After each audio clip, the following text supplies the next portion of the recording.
Hi guys, good afternoon. So nandito ko ngayon sa garden namin kasi kukuha ako ng mga pots doon, dyan. Kanina kasi naisip ko na ayusin tong garden and nagmarkot ako ng fiddle tree. Tingnan niyo yung ating mga monstera. Yung iniwan ko na monstera guys. Tingnan nyo. Yan yung mga babies na Ito, it's growing fast. Ito din. Yan. Wala pa sila. Hindi pa na-form yung kanilang mga leaf kasi mga babies pa sila. Ito yan. Bago yan. This one, bago din yan. Ito bago to. So, yan yung mga matubo na rin ito. Matubo na rin ito siya. Ayan. So, you have more coming out. Ayan. Sobrang ganda nila tingnan guys. Like, na-happy ako tingnan sila. Kasi plano ko i-benta ko sila para mas malagaan sila na maayos. And then, marami pa akong mga tanim dito na kailangan kong i-propagate. Kailangan ko lang mag-research talaga kung ano yung tamang way para i-propagate sila. Meron din pala tayo. Hindi ko alam kung anong pangalan nito guys. Pero may bagong labas. Ayan. Ayan. Baby. Ayan din ito. Mga bago itong labas guys. So tingnan ko din yan sa ilalim. Kung anong pwede natin magawa. Then itong photos na to. So ang ganda nito diba? Ayan. Tumubo na rin siya. So yung itatanim ko ngayon yung mga photos na pinutol ko at ngayon ay tumubo ng kanilang roots. So ngayon itatanim ko sila dito. So, dito ko na lang sila itanim. Mga maliliit pa kasi sila guys, and para isang lang sila, isang lalagyan lang kasi kulang ako ng mga lagyan. Yan. So dito na lang muna natin sila ilagay. So meron tayong soil.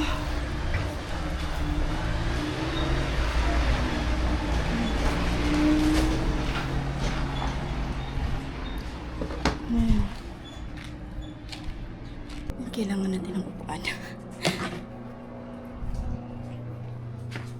Okay. Alas 3 pa lang guys. Sobrang init pa. Pero meron namang shade dito. So ito yung ating itatanim. Yan. Iniwan ko to nung umalis kami sa Cebu. Yan. Dami ng mga roots. So ipaplant natin sila. Tatanim natin dito. So dyan lang muna kayo guys ha. Watch lang kayo sa ginagawa ko.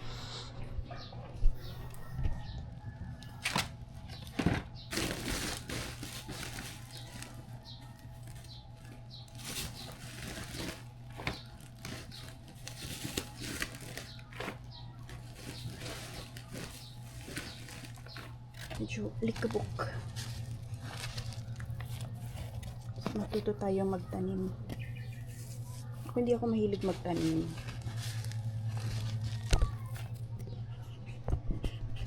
Hindi talaga ako mahilig magtanim guys. But since nandito na to, ayoko naman na baguhin ayoko naman pabayaan din yung mga tanim nila mama tsaka ng kapatid ko guys. Yung tanim ko lang talaga dito is yung fiddle tree. Yung binili ko talaga siya na worth 1,200. Maliit pa yan. Tas 1,200 na siya. During pandemic time. Kasi nagustuhan ko yung itsura niya nung bago. Yung binili ko na nakita ko siya. Nagustuhan ko yung itsura niya. Kaya sabi ko bibilhin ko to kasi parang ang ganda dito sa loob ng bahay. So ngayon, para napabayaan ko rin siya. Tumubo siya na ng tumubo hanggang sa sobrang taas niya na. Like, habang-haba niya talaga. Tapos naputol na yan siya guys. Kaya dalawa na yung parang dalawang sangay. Yan, kita mo yung dalawang sangay niya. 1, 2. Kasi naputol yan siya. Hindi ko na maalala kung kailan. Naputol siya tapos may tumubo na maliit. Tapos ngayon, dalawa na silang tumubo. Kaya, dalawang sanga ang nandyan. So ngayon, minarkot ko siya. First try ko din siya na i-markot talaga. Hindi ako marunong mag-markot pero na-try din natin siya. So yun. Ngayon naman, lalagyan natin itong tubig dito. Super dry ng ating soil. So lalagyan natin sila ng tubig later. So ngayon dito muna natin siya ilagay. Dami nila oh. Ang ganda kasi nila tingnan oh. Hindi ko lang alam kung anong pangalan nito pero i-label natin to kapag makapag ano tayo guys. I-label natin siya. Pero for now dito ko lang muna siya ilalagay para mag-grow siya. And then eventually kapag okay na, ililipat naman natin sila sa hanging na mga pots. So ngayon dito muna sila. Kasi nag-grow na talaga sila guys. Hindi na talaga mapigilan yung kanilang pagtubo. Ayan o. Oh. Maganda din naman sila tingnan dito. Ano kung mas mabilis naman silang tumubo kapag nadidiligan sila lagi. So, diligan lang natin sila lagi. Pero ito gusto ko i-separate ito kasi buo kasi siya. So, i-separate natin. Dito natin sila ilagay. For now, dito. Mag-grow natin sila. Mag-grow kayo ha. Kasi sobrang ganda niyo pa naman.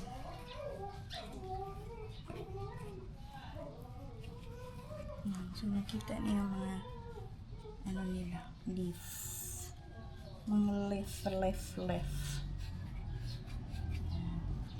Tapos, didiligan natin sila. Para maganda yung tubo nila.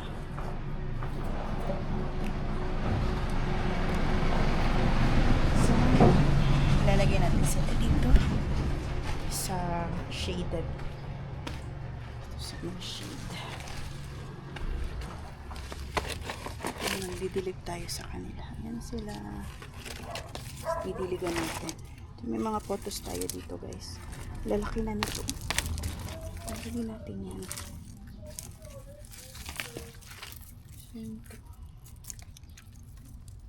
Ay, mayroon tang tubo. Photos ano din tayo. Diyan naman na yan. So may mga ano pa tayo. May i-propagate pa. Ito gusto ko i-propagate kasi sobrang haba niya na. Tanggalin lang yung isa dyan. Tapos ito yung golden natin guys. Gusto ko to. May propagate tayo nito. Magkakat lang tayo. Ito yung next na i-propagate natin. Yung yellow. Reko. Mamaya na tayo magdilig.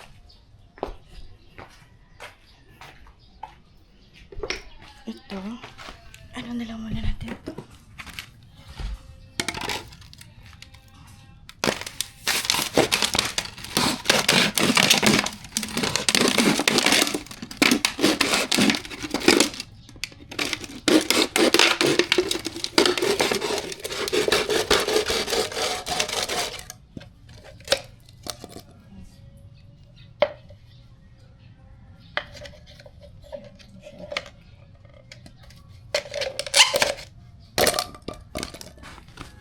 Tanggalin natin ito. Or yung tubig, magpa-flow lang siya.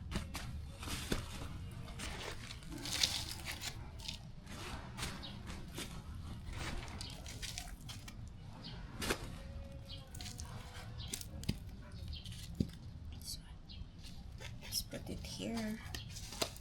Ang dami na pa.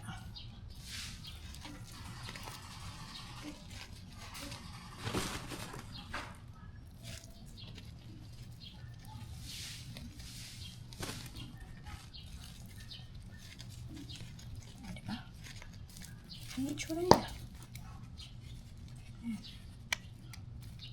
Ganyan. Tapos yung gagawin ko guys, dito lang muna sila.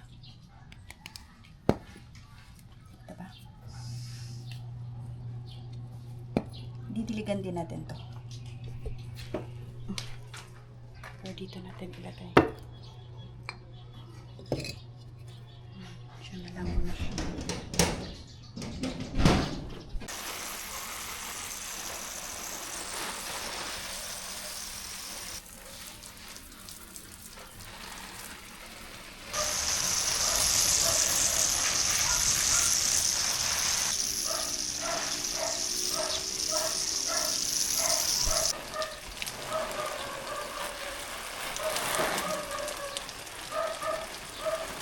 Meron akong papakita sa inyo na tanim, guys. Ewan ko kung kilala nyo to, ha, pero yan. Alam nyo kung anong pangalan nitong tanim na to, guys? So hindi ko alam kung anong tanim to. Yung gagawin ko, pipicturean ko siya. Picturean natin, tapos i-search natin sa Google kung anong klaseng tanim. Ito, for example, ito yung pinicture natin. Yan. Yan. So lalabas na dito kung anong klaseng tanim siya. So it's curly pink pedilanthus. Ornamental plant pala siya, guys. Wow. See? Ayan. So, yung interesting nito, guys, is kasi gusto ko nga siya. Parang nahiwagaan ako sa itsura niya. Nakita ko yung kapitbahay namin, si Shane, na meron siyang ganito sa labas ng bahay niya at sobrang healthy, like super duper healthy. So, nag-trim siya nung Monday yata siya nag-trim ng mga ganyan. Ito yung ginawa niya. Binigyan niya na ako ng isang sobrang dami-daming mga cuts niya. Ayan. Yan pa dito sa loob. Ayan. Sa sobrang dami niya, hindi ko alam kung saan ko siya ilalagay. Buti na lang. Meron pala akong mga ganito.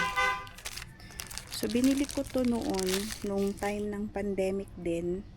Kasi, plano ako na magtanim ng mga herbal, ng mga herbs, spices, ganyan, mga herbs, like yung oregano, peppermint, mga ganyan, thieves. So, nagplano ako magtanim ng marami, since, yun nga sabi ko, diba, hindi ako green thumb, or hindi ako marunong magtanim talaga, na waste lahat yun. So, meron pa akong naiwan ng mga ganito. Marami to, guys, iba-ibang sizes. Kasi yun na nga, plantita. Akala ko naman kaya ko maging plantita. Ngayon lang pala ako kaya magplantita kasi very very inspired, very motivated na magtanim. Tapos, nung nakita ko naman yung mga tanim namin na sobrang ganda din nila tingnan, para na happy din talaga ako. So, yun. Ngayon, tuloy natin to. Ituloy natin yung pagiging plantita natin. Kasi wala pa akong mga lalagyan nito, guys. So, itanim na lang muna natin. Ganito lang muna. Ganyan. Konti lang. Tapos, nilagay ko siya sa tubig. Actually, ngayon ko lang to nilagay sa tubig, ha. Yan, oh. Mga maliliit. So, gaganyanin lang natin dito.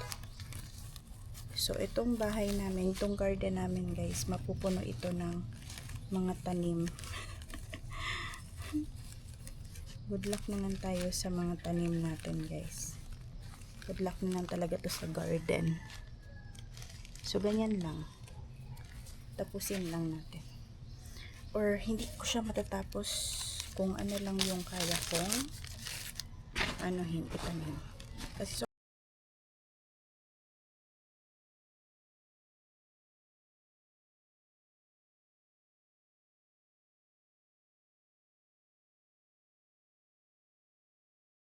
ayan na sila, guys. They look really pretty.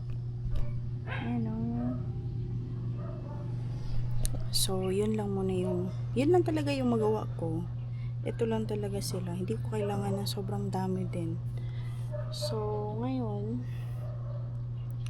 for the meantime, magulo muna yung garden natin kasi wala pa akong pambili ng, gusto ko sanang bumili ng mga maliliit na stand para sa mga maliliit na tanim. Sa ngayon, yun lang muna talaga yung magagawa ko.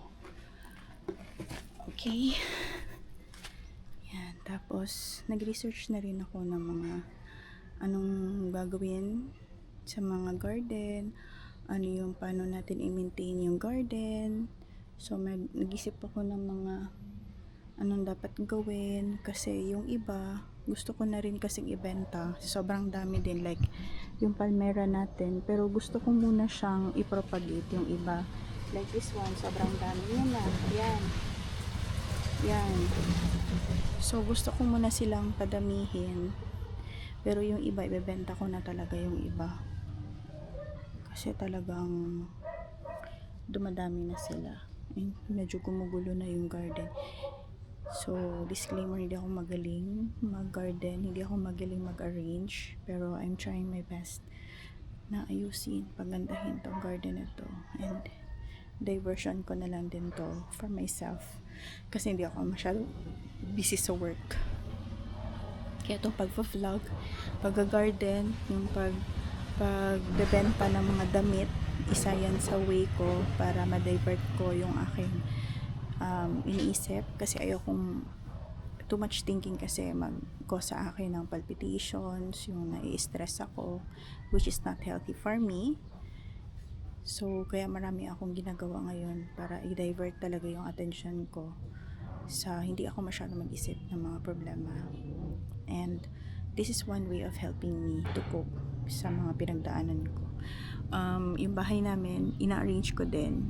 Hindi pa ako tinatry ko pa rin yung best ko na i-arrange yung mga gamit namin kasi gusto ko as much as possible, gusto ko yung gamit namin is, yung bahay namin is minimal lang siya kasi gusto ko talaga wala masyadong gamit, tsaka yung mga gamit is natatago talaga siya, hindi nakikita physically ng mga tao. So cabinet is a big help. So maglalagay ako ng cabinet or magpapagawa ako ng cabinet para yung mga visible na mga gamit namin is natatago siya. So yun. Anyway, bukas na naman tayo mag-garden kasi medyo mahaba-haba na yung medyo konti lang yung nagawa ko guys, pero parang napapagod ako. Hindi, konti lang yung nagawa ko pero parang nakakapagod din pala, no? So, nakakapagod talaga mag-garden. Pero, parang stress reliever na rin siya for me. Kasi parang ini-enjoy ko na lang din yung time ko nandito ako sa garden. Though, minsan nai-stress ako kung saan ko siya ilalagay yung mga pero ayoko na stressin yung sarili ko. Yung akin lang is padamihin ko yung mga plants. And then, if ever meron akong budget, then i-arrange natin siya. So yun, and then nag-research na rin ako sa Pinterest, sa Google kung paano i-arrange yung garden. So mayroon naman akong mga ideas kung ano yung gagawin natin. But for now, parang pinapropagate ko muna yung mga tanim namin and then arrange natin after. So ganun lang yung gagawin natin. Padamihin muna natin sila.